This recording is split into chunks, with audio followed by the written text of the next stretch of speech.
이사야서 5장 5절에서 8절입니다. 내게 말하는 천사가 앞으로 나와서 나에게 고개를 들고서 가까이 오는 물체를 주위에 보라고 말하였다. 그것이 무엇이냐고 내가 물으니 그는 가까이 오는 그것이 곡식을 넣는 뒤주라고 일러주면서 그것은 온 땅에 가득한 죄악을 나타내는 것이라고 하였다. 그 뒤주에는 나무로 된 뚜껑이 덮여 있었다. 내가 보니 뚜껑이 들리고 그 안에 여인이 앉아있는 것이 보였다. 천사는 나에게 그 여인이 죄악의 상징이라고 말해주고는 그 여인을 뒤주 속으로 밀어넣고 뒤주 아가리 위에 납뚜껑을 불러서 덮어버렸다.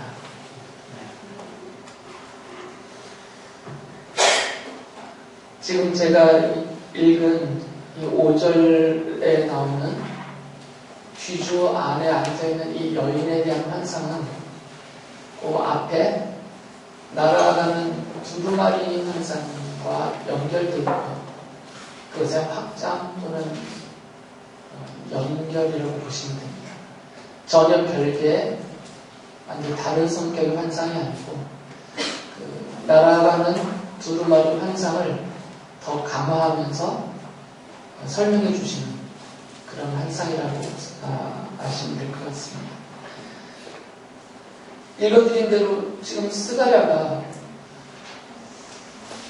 자기 앞에 나타난 물체를 보고 의아해했죠. 그 의미를 잘 몰랐던 것입니다.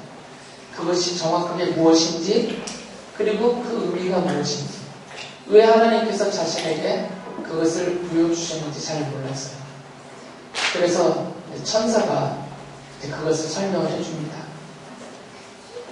5장 6절 다시 한번 보면 그것이 무엇이냐고 내가 물으니 그는 가까이 오는 그것이 곡식을 넣는 뒤주라고 일러주면서 그것은 온 땅에 가득한 죄악을 나타내는 것이라고 하였다. 천사가 이렇게 설명을 해준 거죠. 지금 스가랴의 눈에는 뒤주가 하나 보여요. 뒤주가 뭔지 알아? 물건을 넣는 그릇이라고 생각하는데요. 히브리어로는 에바라고 되어 있는데 이 에바는 식량 담이이기도 하지만 실제로 그것들을 담아놓는 그릇을 가리키는 단어입니다. 그래서 우리말로 그냥 뒤주라고 번역해도 큰 문제는 없습니다.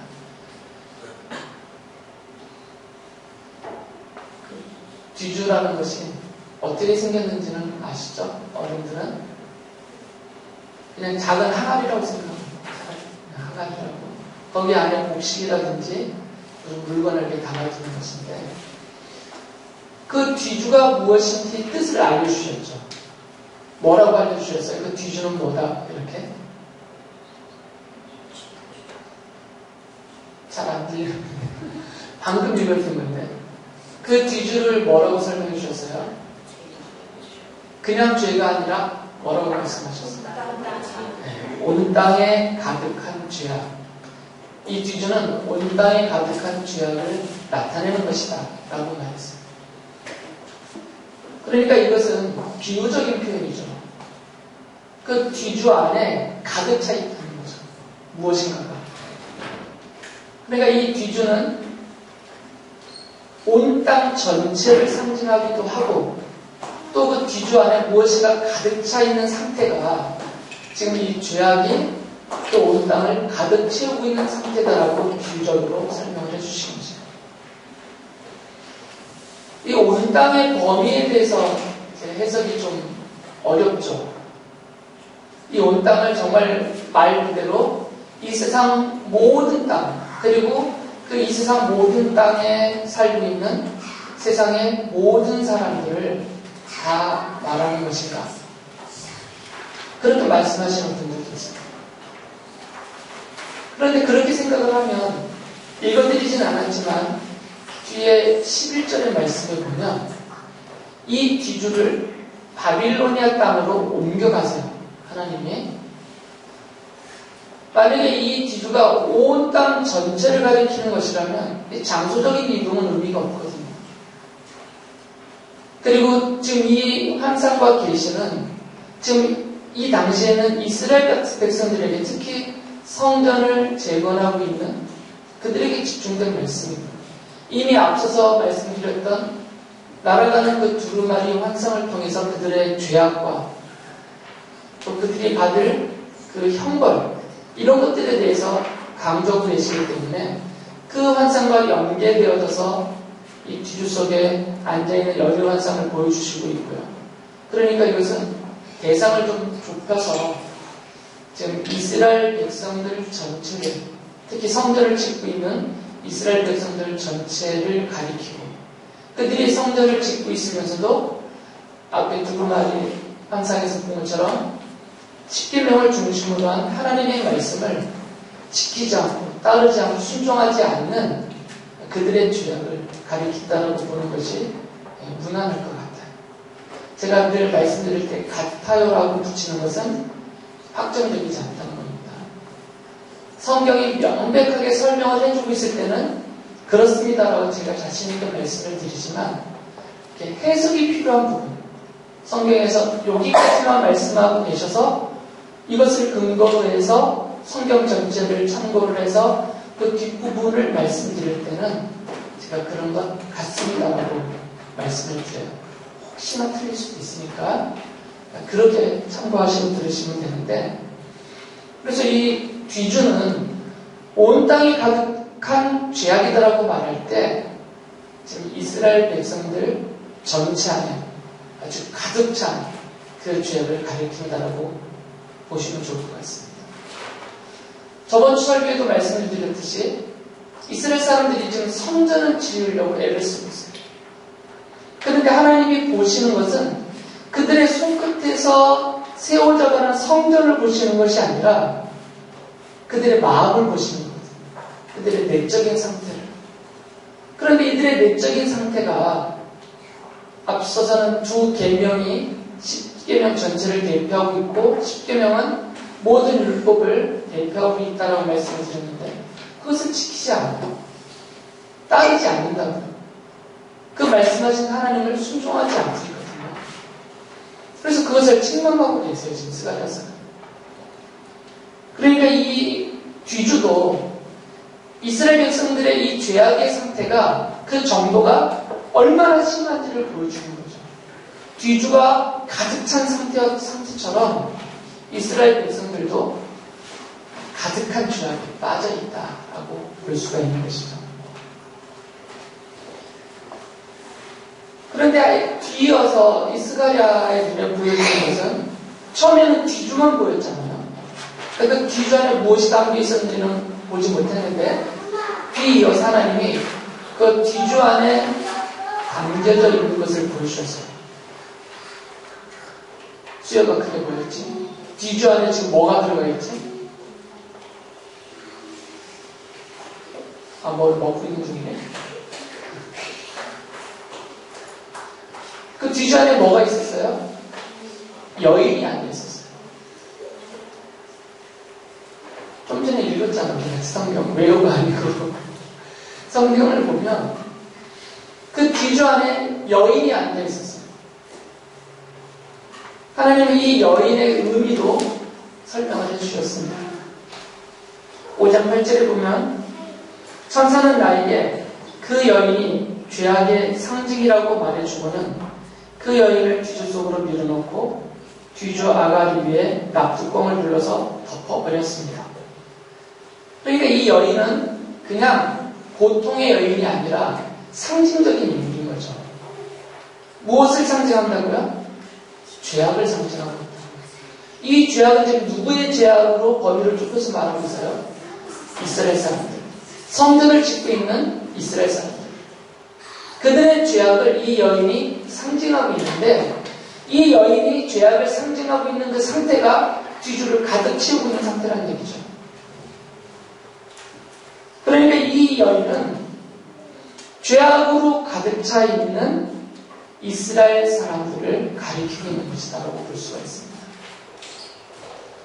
왜 이스라엘 사람들을 여인이라고 비유했냐면 이것은 앞서서 다른 예언자들과 성경에서 말씀하고 있는 것처럼 하나님은 이스라엘 사람들을 여인으로 비유해서 남편과 아내처럼 하나님 앞서 여인의 위치를 놓고 설명을 하셨었죠. 대표적인 부분이 이사야서의 말씀에 나오는데 이사야서 62장 4절에 보면 이렇게 말씀하셨어요. 이스라엘을 가리켜서 다시는 어느 누구도 너를 두고 버림받은 자라고 하지 않을 것이며 다시는 너의 땅을 일컬어 버림받은 아내라고 하지 않을 것이다.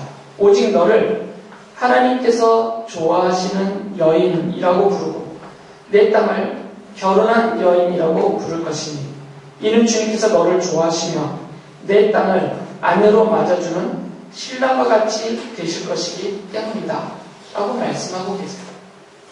이 말씀을 오해하시면 안 됩니다. 하나님께도 남자와 여자 사이에 있는 그런 어떤 이성적인 그런 사랑의 감정을 가지고 이스라엘을 사랑하는 여인으로 대한다. 이것은 아닙니다. 그런 인간적인 어떤 이성에게 끌리는 그런 하나님의 감정은 아닙니다. 그러나 왜 하나님이 이렇게 표현을 하셨냐면 우리들이 이해하기에 우리들이 이해할 수 있게 설명하시려고 이렇게 표현하신 거죠.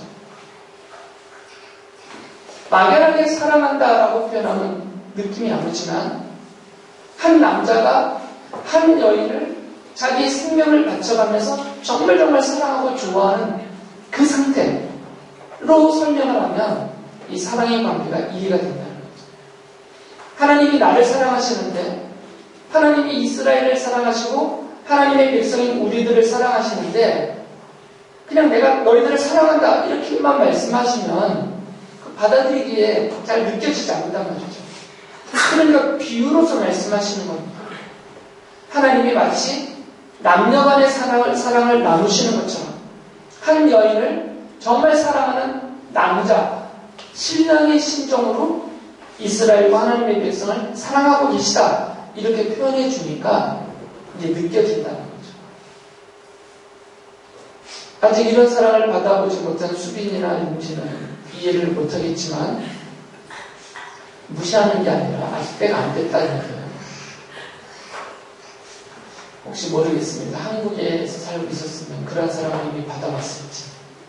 이 중국이라는 열악한 환경이 있기 때문에 아직까지는 기회가 없었을 거예요.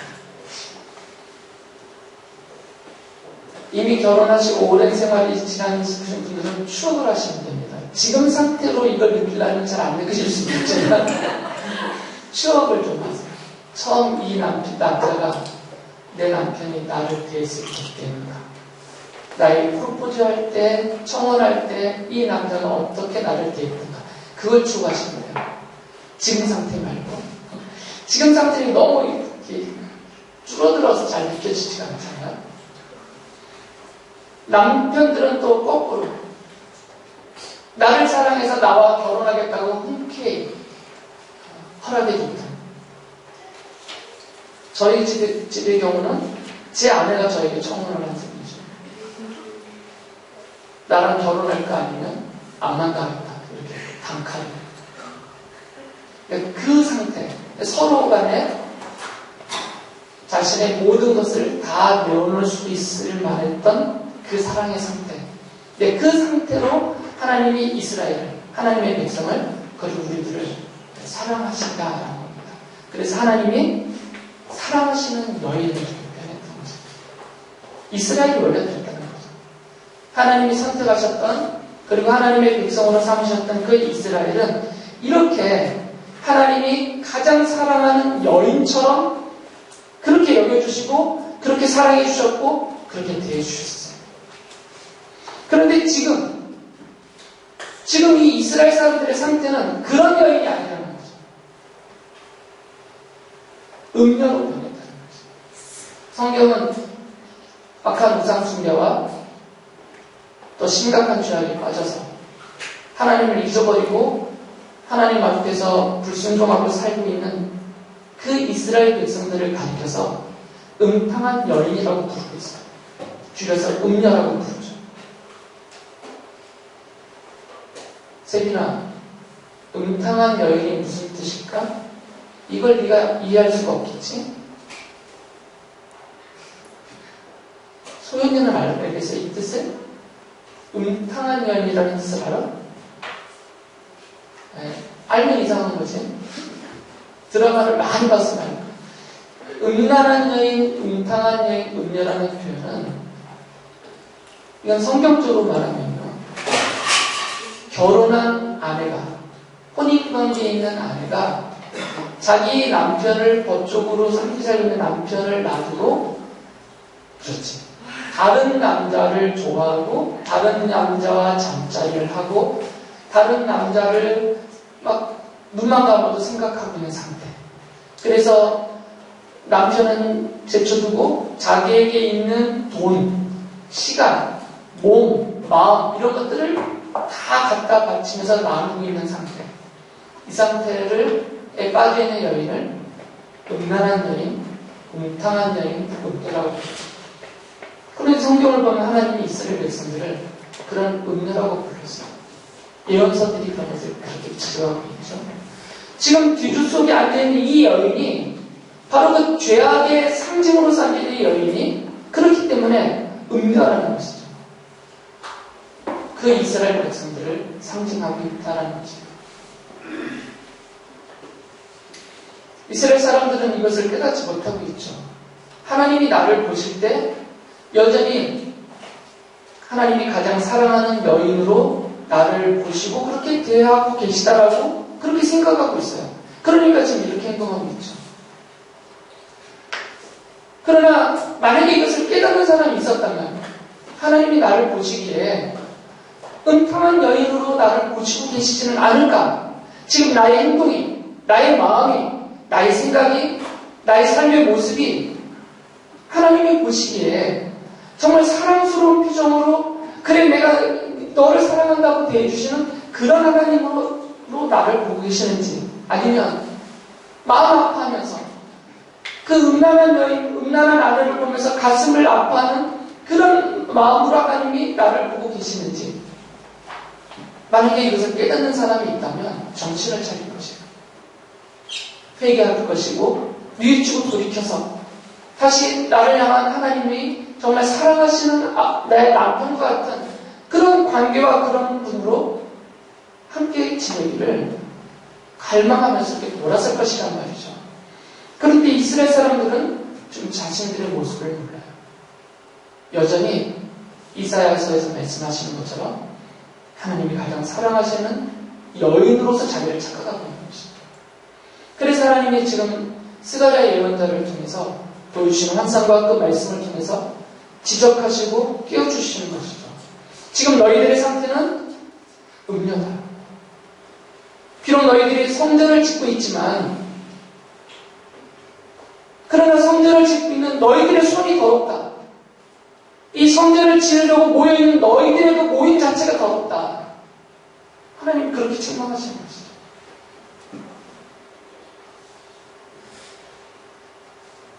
오늘날 성도들도 그리고 교회도 조심해야 된다고 말씀을 드렸어요. 교회주의를 조심해야 된다고 말씀을 드렸습니다. 교회 안에 있으면 다 된다. 내가 교회 일을 하고 있으면 된다. 내가 교회를 위해서 헌금을 하고 교회를 위해서 헌신하고 있으면 된다. 이게 교회주의예요. 하나님은 그걸 보시는 게 아니라고 그랬잖아요. 그렇게 하고 있는 그 사람의 마음을 보신단 말이죠. 헌금을 하고 있는 그 사람의 마음, 왜 헌금을 하는지, 교회에서 땀 흘려 수고하고 봉사하고 애쓰고 있는 그 수고와 봉사를 왜 하고 있는지 그 사람의 마음의 상태를 보신다는 거죠. 어떤 생각으로 저렇게 하고 있는지, 어떤 마음으로 이렇게 말하고 있는지 하나님은 그것을 보시거든요. 그런데 그 생각과 마음 안에 참된 믿음이 없이 하나님을 기뻐하며 섬기지 않고 하나님을 향해서 자신의 전 인격과 삶을 통해서 순종적인 그런 자세를 갖고 있지 않으면서 그렇게 행하고 있는 사람들이 그것을 안심하고 있다면, 그것으로 됐다라고 여기고 있으면 그것이 교회주의라는 거죠. 이스라엘 사람들이 율법주의에 빠져갔잖아요. 율법의 조항들을 나열해 놓고 이 율법의 조항들을 내가 지키고 있으니까 나는 의로운 사람이다라고 스스로 착각에 빠져 있었거든요. 그것이 율법주의예요. 마찬가지입니다. 오늘날 성도 성도와 교회가 조심해야 될 것은 이 교회주의예요.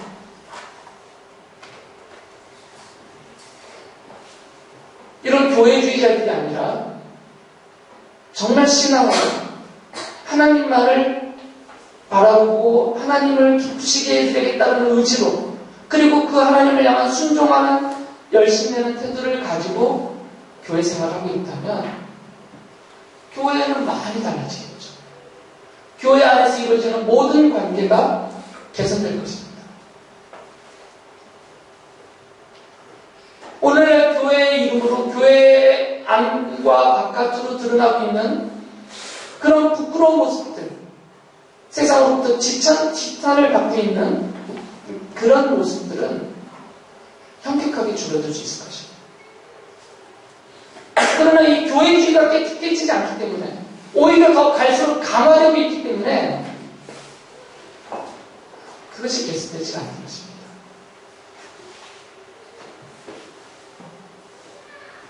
이 환상을 통해서 하나님이 보여주시고 원하시는 것은 우리가 앞서서 봤던 날아가는 두루마리 환상의 결론과 똑같습니다. 이 두 환상은 함께 연결되어 있고 같은 것을 지적하고 있기 때문에 순종하지 않는 것, 마음이 없는, 그 마음에 믿음도 없고 순종함도 없는 그 이스라엘 사람들을 지적하고 정죄하고 책망하고 경고하고 있는 같은 내용, 다른 모습이지만 내용과 성격이 같은 두 환상이기 때문에 저번 주에 말씀드렸던 그 결론과 적용이 오늘도 똑같을 수밖에 없어요. 이게 다른 내용이라면, 다른 성격의 환상이라면 결론을 다르게 말씀을 드려야 되겠죠. 그러나 이것은 거의 같아요. 내용과 모습만 다를 뿐이지. 그래서 지난주에 말씀드렸던 결론을 다시 반복할 수밖에 없습니다. 하나님이 정말 원하시는 것은 무엇인가? 하나님이 정말 원하시는 것은 무엇인가? 믿음으로 순종하는 것입니다. 믿음으로 하나님의 말씀에 순종하는 것입니다. 이것이 하나님이 진정으로 원하시는 것입니다. 하나님은 포로에서 돌아온 이스라엘 사람들이 온 힘을 다해서 새롭게 세우고 있는 성전도 좋아하세요.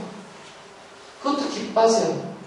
그러나 하나님의 그 기쁨이 사라지는 이유는 그 성전을 짓고 있는 그 사람들에게 하나님을 순종하는 그 믿음이 없기 때문입니다. 지난주에도 말씀드렸지만 예레미야 예언자를 통해서 하신 말씀을 다시 읽어드립니다.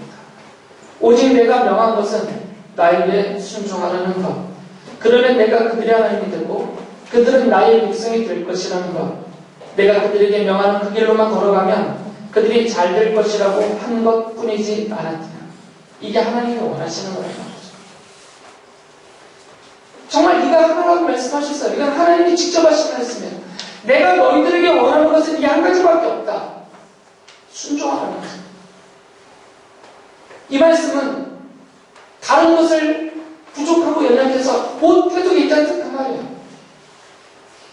가진 것이 없어서 헌금을 못해도 괜찮다 그 말이에요. 회사 일이 너무너무 바빠서 교회 일에 시간을 못 내도 괜찮다라는 말씀이에요. 내가 배운 것이 부족해서 다른 사람들에게 충분히 가르치고 전도하고 설득하고 이런 거 못해도 상관없다 그 말입니다. 하나님을 원하시는 것은 한 가지입니다. 여기서 말하는 한 가지는 이거 진짜 숫자적인 한 가지가 아니라 이것을 가장 원하신다는 말씀. 그럼 나머지는 우리가 부족하니까 연약하니까 못할 수 있어요. 그러면 다 괜찮다는 말씀입니다. 책망하시지 않는다는 말씀. 그러나 반대로 많은 것을 하고 있어요. 많은 것을 업적으로 세워가고 있어도 하나님이 가장 원하시는 이 믿음으로 순종함이 없다면 그 자체가 의미가 없다는 거죠. 이들이 이렇게 세운 성전은 결국 파괴됐어요. 결국 무너졌습니다. 마찬가지라는 거죠. 우리가 믿음 없이 해야 하는 그것들은 하나님 앞에서 받아들여지지 않는다는 것입니다. 스가랴 예언자가 하는 말씀을 다시 읽어드립니다. 6장 15절에 보면 먼 곳에 사는 사람들이 와서 주님의 성벽 짓는 일을 도울 것이다. 그때 너희가 만군의 주님께서 나를 너희에게 보내셨다는 것을 알게 될 것이다. 너희가 너희 하나님께 진심으로 순종하면 이 일이 이루어질 것이다. 하나님 앞서 진정으로 순종하면 이 모든 일들이 이루어진다는 것입니다.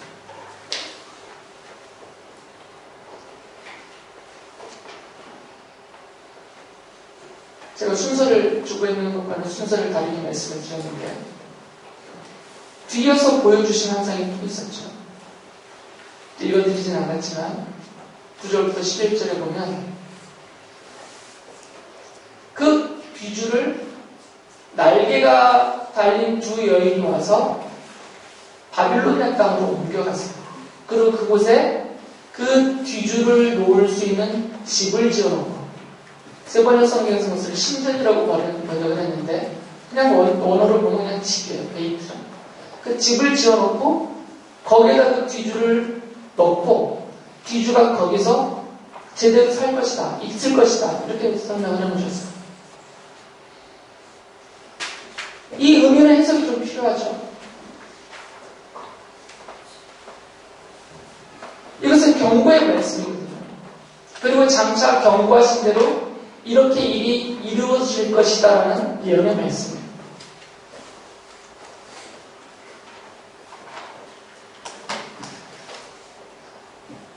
왜 하필이면 옮겨놓으신 땅이 바빌론이라는 거죠?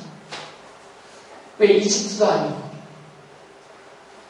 니느웨도 아니고 왜 바빌로니아일까? 이 바빌로니아는 느부갓네살 때 주전 586년이죠. 유다를 쳐들어와서 유다를 멸망시켰어요. 그리고 성전을 파괴버렸죠. 그리고 그들을 포로로 잡아가서 70년간 포로 생활을 하게 했던 그 땅입니다. 이 이후로 성경에서는 하나님의 백성을 대적하는, 하나님의 나라를 대적하는 그 세력들, 그리고 세상의 모든 나라들을 대표하는 대명사로 이 바빌로니아를 사용해요. 바빌론 또는 바빌로니아 이렇게 부르죠.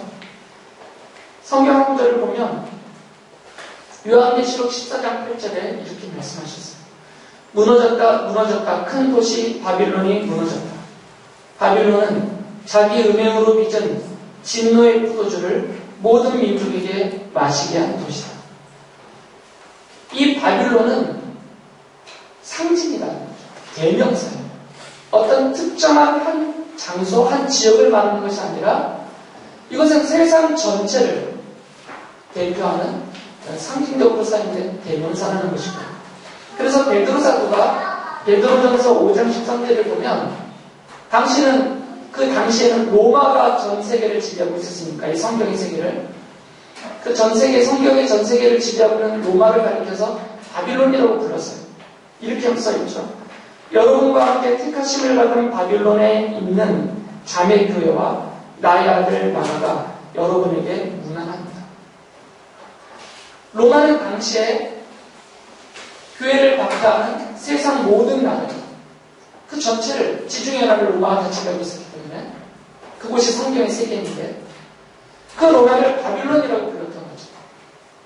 그리고 요한계시록에서는 그 바빌론을 음녀라고 부르면서 세상 모든 나라를 가리키는 것이죠. 이 이스라엘 사람들은 성전을 다시 지었지만 이들의 실상은 다시 예전 조상들처럼 다시 죄악으로 돌아가 버렸습니다. 율법주의에 빠져 있어서 참된 믿음으로 하나님을 순종함이 없이 고급스러운, 좀 더 고상한 교만의 죄에 빠졌던 것이죠. 천박하게 행했던 그런 더러운 짓들뿐만 아니라 아주 고상한 척, 그것을 고상하게 포장한 율법주의라는 교만에 빠졌던 거죠. 하나님께서 이 스가랴를 통해서 환상으로 보여주시면서 말씀하신 그대로 결국은 일이 벌어졌습니다. 예루살렘은 완전히 파괴가 됐죠. 주 70년에 로마의 군대가 쳐들어와서 유대 독립전쟁 반란을 진압하면서 예루살렘을 완전히 파괴해버렸어요. 그리고 성전을 파괴해버렸던 것이죠. 그리고 주 132년에 로마의 황제 하드리안 때 유대인들이 다시 또 반란을 일으켰죠. 그래서 하드리안이 이번에는 유대인들을 그 반란을 진압하고 나서 이것들을 이 땅에 그냥 놔둬서는 안 되겠다 해서 유대인들을 다 추방시켜버렸어요. 예루살렘 땅에서. 그 이스라엘 본토에서 유대인들을 다 추방시켜버렸습니다. 황제 칙령. 그래서 유대인들은 예루살렘과 그 일대 땅의 도시 땅에서 살 수가 없게 돼버렸어요.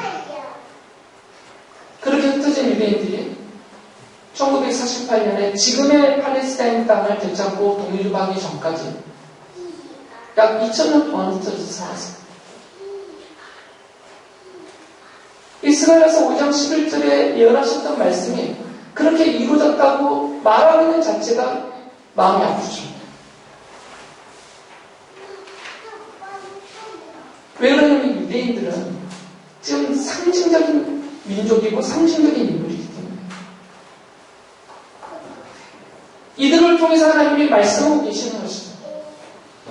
이스라엘을 하나님의 백성으로 선택하실 때 이렇게 이런 방식으로 내가 내 백성을 선택하신다라고 보여주신 것이고 이스라엘 백성들에게 십계명과 율법과 하나님의 말씀을 주시면서 그 말씀을 순종하라고 하셨을 때 이런 방식으로 하나님의 백성들에게 하나님이 말씀하시고 순종을 요구하신다라는 그것을 보여주는 상징적인 민족이기 때문에 그리고 불순종했을 때 믿음이 없이 하나님을 등지고 놀랐었을 때 어떻게 하나님이 그 백성을 벌하시는지를 그들을 통해서 보여주시고 계시는 것이에요. 이스라엘은 하나님이 쓰시는 도구입니다. 그래서 그들이 순종할 때는 하나님이 복을 내주셨어요. 세상 어떤 나라도 받아보지 못한 복을 이 이스라엘과 유대인들이 받게 해주셨어요. 지금 많이 그리고 있죠. 거의 전 세계를 지배하다시피 이들이 하고 있으니까.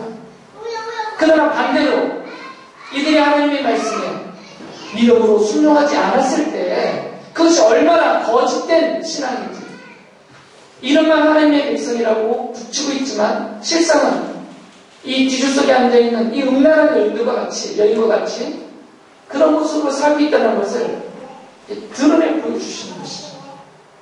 이런 역사적인 사건을 통해서.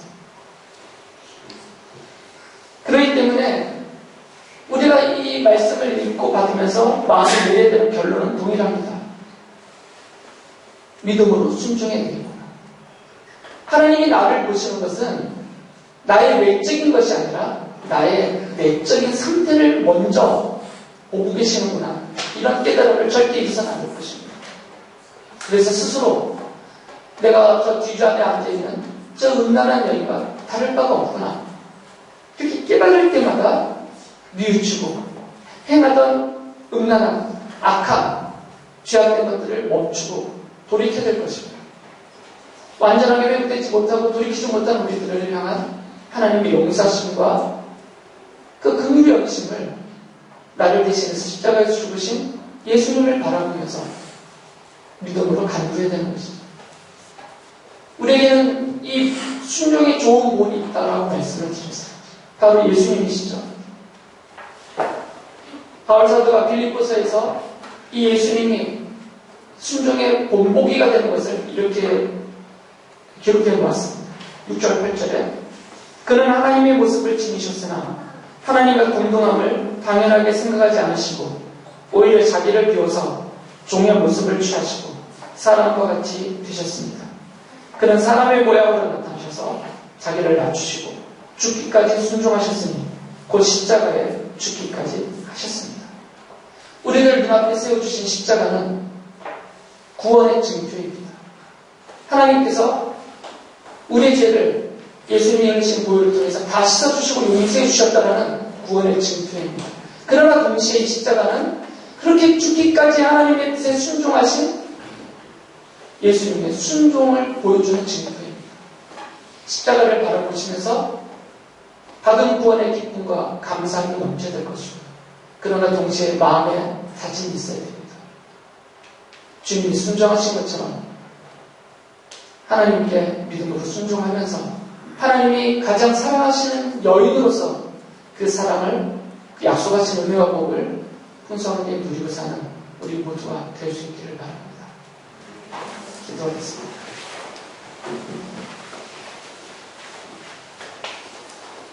주님